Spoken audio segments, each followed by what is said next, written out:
Imagine finishing your workday, stepping away from your desk, and realizing you're already standing right in your bedroom. Right. No train to catch. Exactly. No traffic jams, no rushing through crowded streets, just, home. Your bed is literally 3 steps away. Which sounds like an absolute dream for a lot of people. Oh, totally. But for others, that sudden shift from like working professional to just someone standing in their pajamas, it feels really jarring. Yeah, it's a huge transition. It really is. So today we're looking at the hidden language of how we work. And first of all, welcome. We're so glad you're here with us for this deep dive. We really are. And we know exactly why you're listening today. You are on a journey. You're learning English to navigate the professional world. And, well, you want to understand real workplace conversations without feeling overwhelmed by, a wall of complicated jargon. It's a fantastic goal and honestly, a really brave one. Learning the language of the workplace is just one of the most powerful steps you can take in your career. It opens doors, it lets you connect with people globally. Yeah, but it also requires building a really strong practical foundation, right? Exactly. You need to know the words people actually use every day, not just the words you find in some dusty old textbook. Right.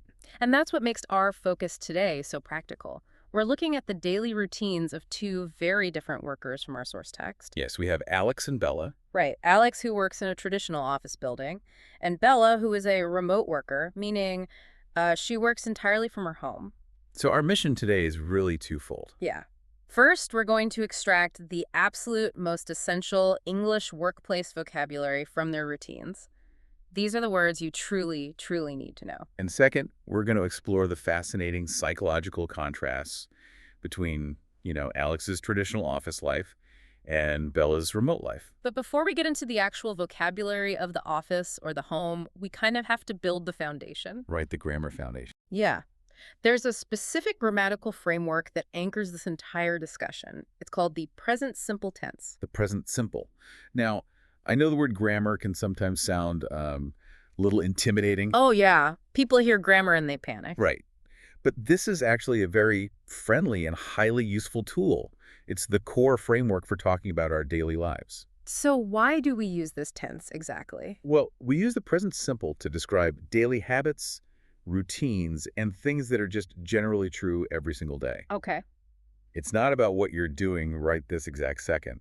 It's about what you do as a predictable pattern. Let me push back on this for a second, though, because if I'm learning English for like a business environment, shouldn't I try to use big, complex grammar structures to sound impressive to my boss? That's such a great point. Like, why is a tense called present simple so important for a professional? It's a really common misconception. But in business, clarity is much more valuable than complexity. You want to be understood instantly. That makes sense. And more importantly, the business world runs on reliability. When you use the present simple, you're actually communicating consistency. Wait, how so? Well, think about the phrase. It's simple, it's clean.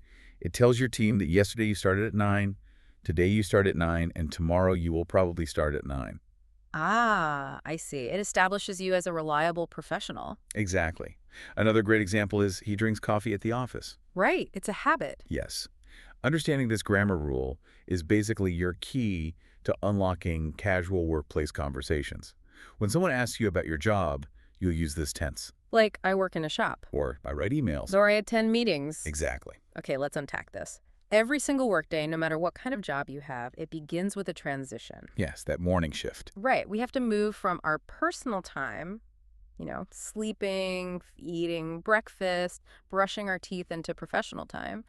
We have to mentally and physically cross a boundary into the working world. And how we cross that boundary is where the English vocabulary gets really interesting. Oh, definitely. We see a really stark contrast between how Alex and Bella make this morning transition. We begin with the concept of the journey to work, the commute. The commute. That's a great word. Listen to the rhythm of that word, everyone. M-U-T-E. The stress is on the second part. Commute. Commute. Right. So Alex leaves his house early at 8 a.m. because he has a long commute. It's a noun, right? The actual journey itself. Yes, but you can also use it as an action verb, like you commute to work. Right. And Alex's commute is by train, and it takes him 45 minutes. And it is not a relaxing, scenic journey. He travels during rush hour. Oh, rush hour. This is a vital two-word phrase to learn. Totally. Rush hour is the specific window of time in the morning and evening when almost everyone in a city is traveling to or from work at the exact same time. Yeah, and the word rush implies, like, speed and hurrying. But the irony of rush hour is that because everyone is rushing at the exact same time, nobody goes anywhere fast. No, the traffic completely stops. The train becomes totally crowded. It's packed. You're standing shoulder to shoulder with total strangers. That's the traditional commute. But then we look at Bella, our remote worker. She completely bypasses this entire citywide struggle. Yeah, Bella does have a rush hour. No, her commute is exactly 10 seconds long.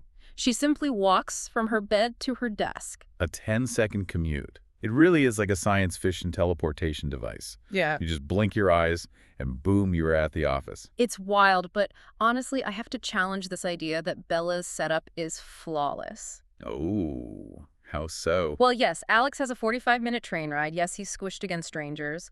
But doesn't that long commute, despite being uncomfortable, provide a really necessary mental boundary? That's a fair point. Doesn't it give Alex 45 minutes to slowly wake his brain up, drink his coffee in peace, and kind of mentally prepare for the pressure of his job? Bella is missing that completely. Yeah, she's sleeping practically on top of her workspace. That's a profoundly important observation. What you're talking about is human psychology and the power of environmental cues. Environmental cues. Yeah, an environmental cue is a signal from the physical space around you that tells your brain how it's supposed to behave. Right. For Alex, his environment changes dramatically. He leaves his private home, enters the public transit system, and then arrives at a dedicated corporate building. And when he arrives, he uses a very specific historical phrase. He says the following thing he does is clock in. Clocking in, yes. The phrase clock in has a really fascinating history. I love this part. To clock in means to officially record the exact time you start working. During the Industrial Revolution, when factories became common, factory owners needed to know exactly when hundreds of workers arrived. Right, they had to track everyone. So they invented a literal physical machine called a time clock. Workers would take a heavy piece of cardboard, slide it into the machine, and pull a lever. Wow. And it would stamp the time in ink with a loud, satisfying sound. Exactly. Ka-chunk. Yeah. A massive physical and auditory signal that your workday has officially begun. But obviously we don't really use heavy cardboard anymore. No, modern technology has completely changed the physical action. Today, people might wave an electronic plastic card in front of a scanner or simply tap a button on a smartphone app. But the English language holds on to its history. It does. Yeah. Even though there is no physical clock punching anymore, professionals everywhere still say, I'm clocking in. I love how language preserves those little ghosts of the past. So Alex clocks in. His professional time officially begins. He walks to his cubicle. A cubicle, Right, which is his specific partitioned workspace inside the massive open office floor. He turns on his computer, and then, crucially, he visits the break room. Ah, the break room. Yeah. In corporate culture, the break room is an enclosed space designed specifically for employees to step away from their tasks. It usually has, like, a refrigerator, a microwave, coffee machines. Yeah. But practically speaking, it functions as the central social hub of the office. Alex goes there to get a cup of coffee and say hello to his colleagues. Colleagues. Let's look at that word.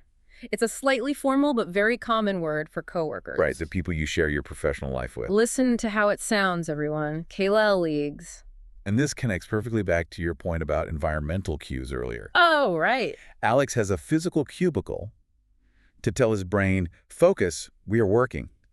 He has a physical break room to signal, relax, we are resting. Yeah. He has colleagues physically present. His environment naturally and effortlessly separates his work life from his personal life. Which brings us back to poor Bella. Right. Bella doesn't have a break room. She doesn't have colleagues in her house. Her only coworker is her cat. And her cat sets an absolutely terrible example for productivity. So bad. Because the cat just sleeps in a sunbeam all day long. It's a funny image, but it really highlights a massive hidden challenge of remote work. Yeah. Without the physical commute, without the change of scenery, without the cubicle, Bella has to create her own mental boundaries out of thin air. She really does. She has to use pure discipline to force her brain to realize that the 10-second walk from the bed to the desk means the professional day has officially begun.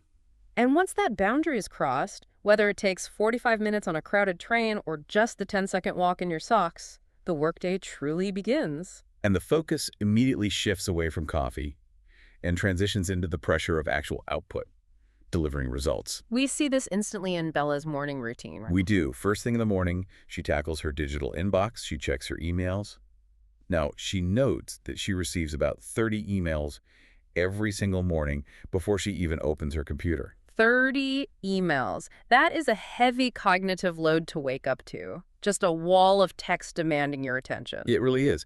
But notice her specific process. She doesn't just read them from top to bottom. She has to filter them. She scans through, decides which emails are an absolute priority, which ones need an immediate reply, and which ones can just be ignored until later. It's not just reading, it's rapid-fire decision-making. Exactly. It's a core survival skill in the modern professional world. Speaking of modern professional survival skills, we also see a huge divide in how Alex and Bella handle the most universally debated office activity. Oh, yes. Meetings. Meetings. In English, a meeting isn't just any casual conversation. It's a scheduled gathering where professionals discuss work strategy or solve problems. It has its own specific etiquette and culture. And the environments for these meetings are entirely different for our two workers. Definitely. Alex participates in face-to-face meetings. This means physical presence. Yeah. He sits in a conference room. Right, a large room dominated by a big table, specifically designed to force eye contact and group discussion. You can read body language. Mhm. You can see if someone is nervously tapping their pen or checking their watch. But Bella has virtual meetings. She uses software like Zoom or Teams. So she's looking at a flat computer screen. It's just a grid of small video squares of her colleagues' faces. The virtual versus the physical. It's the great debate of the modern working world. Is a virtual meeting as effective as a face-to-face one? People argue about it all the time. They really do. But regardless of where the meeting takes place, both Alex and Bella acknowledge a very funny, somewhat painful, universal truth about corporate culture. Yes. They both agree that meetings are often scheduled for a full hour. They can be incredibly boring and And by the time the hour is over, the team still hasn't actually finished the task they met to discuss. exactly. It's a common frustration across the globe. The act of talking about the work often replaces the act of actually doing the work. Yeah. And that wasted time creates massive anxiety because of the next critical vocabulary word. Deadlines. Deadlines. That's a word that instantly raises my heart rate just hearing it. Same here. A deadline is the exact non-negotiable time when a project or task must be completely finished. It's the absolute limit. And the history of the word deadline is actually quite intense, isn't it? It really is. It originated during the American Civil War in the 1860s. Wait, the Civil War? Yeah. In prisoner of war camps, guards would draw a literal line in the dirt around the perimeter of the camp. Oh, wow. And if a prisoner crossed that line, they would be shot. It was the deadline. Wow. That completely changes how I view my Friday afternoon paperwork. Right. Over the decades, the phrase evolved and moved into the newspaper business. Okay. It became the literal line on a clock. If a reporter didn't finish their story by a certain time, the printing presses would start and their story wouldn't make it into the paper. Ah, I see. Today, the physical danger is gone, but the psychological pressure remains. Absolutely. For Alex, his deadline is a massive financial report due at 5 p.m. If the clock strikes 5:01 p.m. and the report isn't submitted, he has missed the deadline. And his manager is going to be very unhappy. Very. For Bella, her deadline is submitting an article by the afternoon. Here's where it gets really interesting. How do you survive that pressure? It's tough. When you've lost an hour to a boring meeting and you have a 5 p.m. deadline looming over you, how do you focus? Bella has a fantastic strategy for this. She does. She relies on a to-do list. A to-do list. Let's define that. It's a simple piece of paper or, a digital notepad where you write down every single individual task you must complete that day. But it's much more than just a memory aid. It's a psychological tool. Bella talks about the sheer joy of crossing off a task. When she finishes something, she takes her pen and draws a thick line straight through the word. It seems like such a small, silly thing, but it feels so incredibly rewarding. Why is that? Why does that feel so good? It's basic human biology, actually. Yeah. When you physically cross an item off a to-do list, your brain releases a small burst of dopamine. Oh, dopamine. Yes, Mhm. which is the chemical responsible for feelings of reward and motivation. That dopamine hit gives you the energy to look at the next item on the list. It transforms a giant, scary mountain of work into a series of small, winnable games. To help you, the listener, conquer your own to-do lists in English, we need to move away from just describing things and start using action verbs. Action verbs are key. Instead of just giving you definitions, let's look at how these essential workplace verbs actually function under pressure. Okay. Imagine it's 4 p.m., there is a massive crisis, the client hates the new project, and the deadline is tomorrow morning. What happens next? Well, the first thing you have to do is organize. Organize. To organize means to arrange chaotic things into a logical, usable order. In a crisis, you can't panic. You have to organize your thoughts, organize the data, and figure out what exactly went wrong. Okay, so once you are organized, what's next? You have to brainstorm. Brainstorm. I love the imagery of this word. Right. A storm in your brain. To brainstorm means to generate a massive amount of ideas very quickly to solve a problem. There are no bad ideas during brainstorming. Exactly. You just throw every possible solution onto the whiteboard until something sticks. But you can't brainstorm alone. You need to collaborate. Collaborate. To collaborate is a powerful verb. It means multiple people actively working together, combining their unique different skills to create something new. It's deep teamwork. So you've organized the data, you've collaborated with your team to brainstorm a brilliant solution, and now you have to schedule. Schedule, yes. To schedule means to lock an event or a task onto a calendar for a specific time.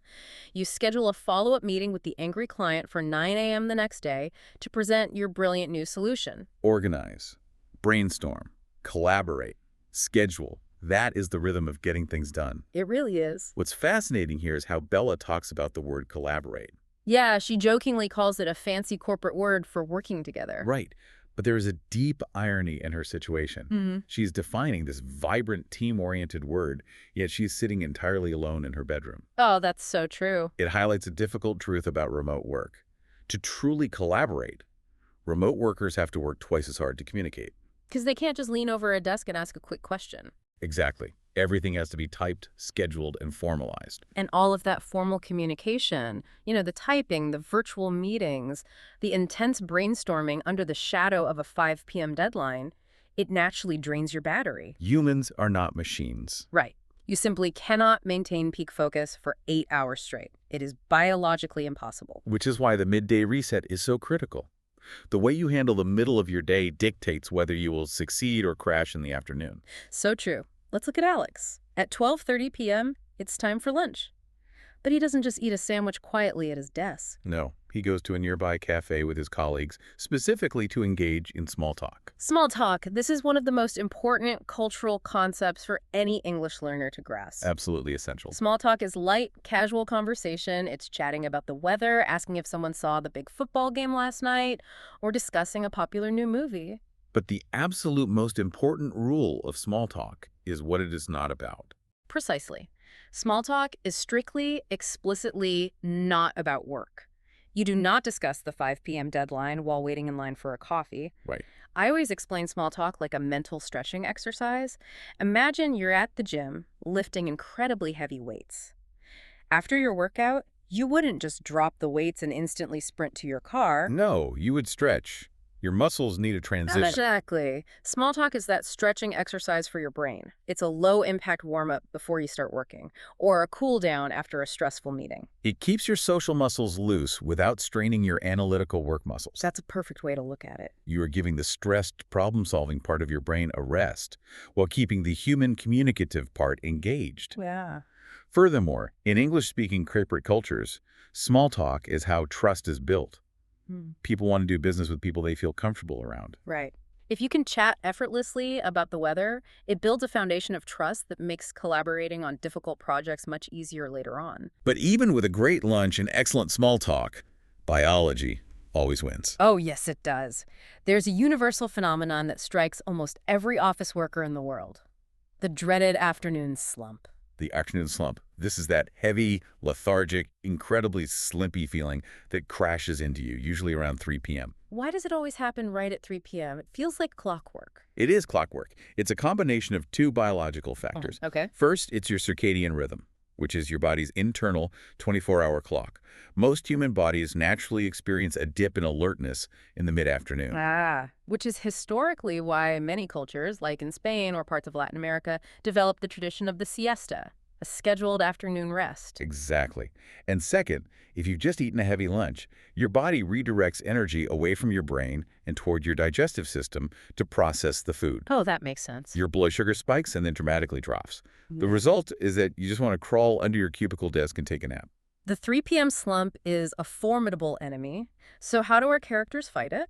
It's fascinating to see their contrasting coping mechanisms. Right.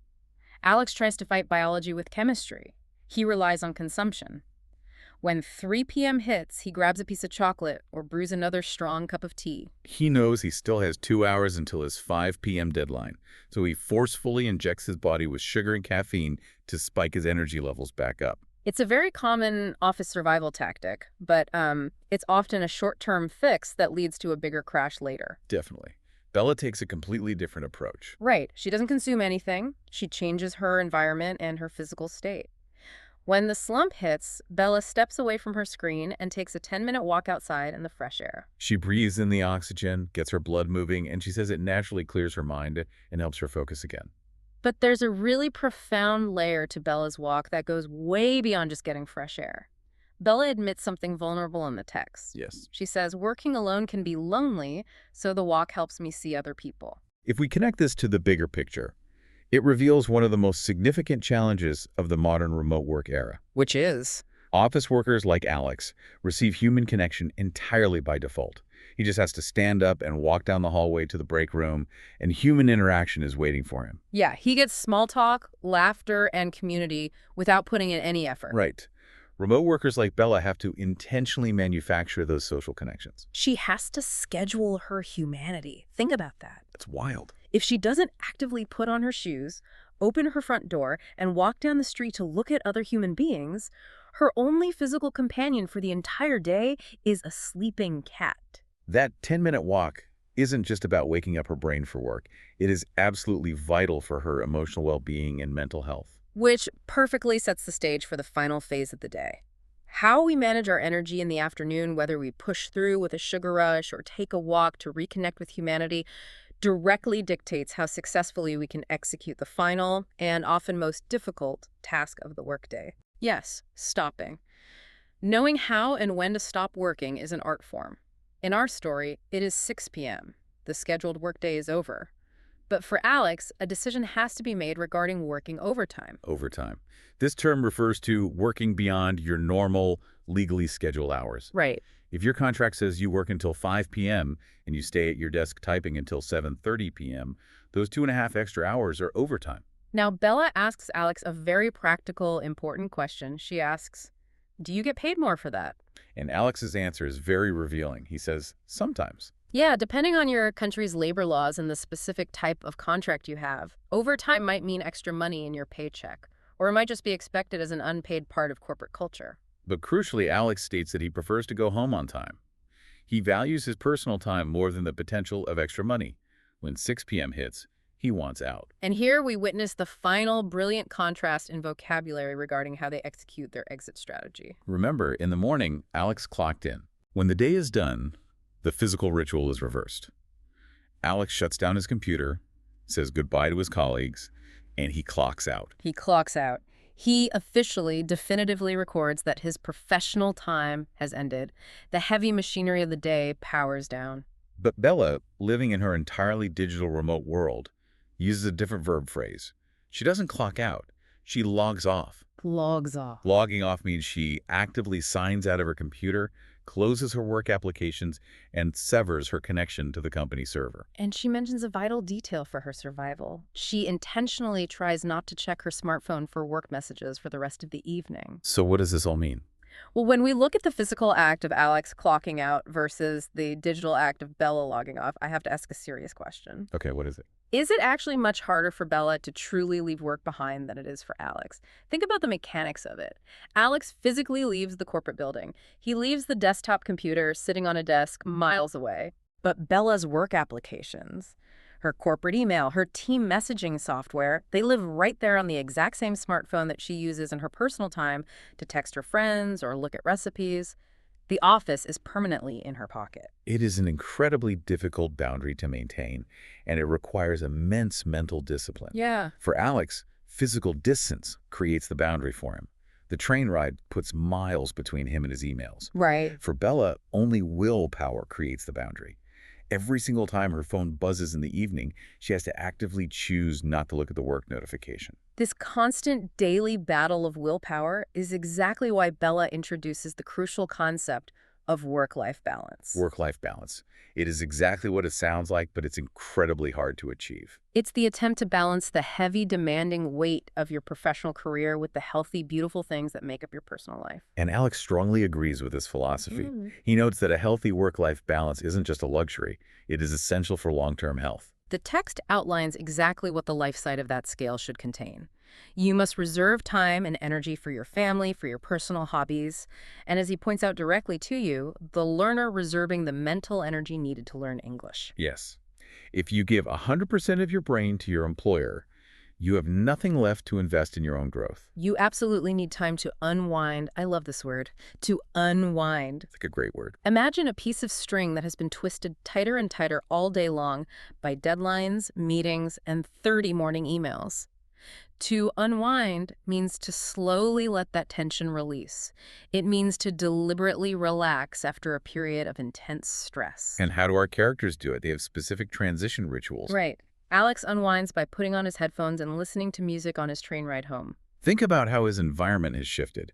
That exact same 45-minute commute that felt rushed and crowded in the morning is now his sanctuary. It's his decompression chamber. The music drowns out the noise of the city, and it helps his brain shift gears.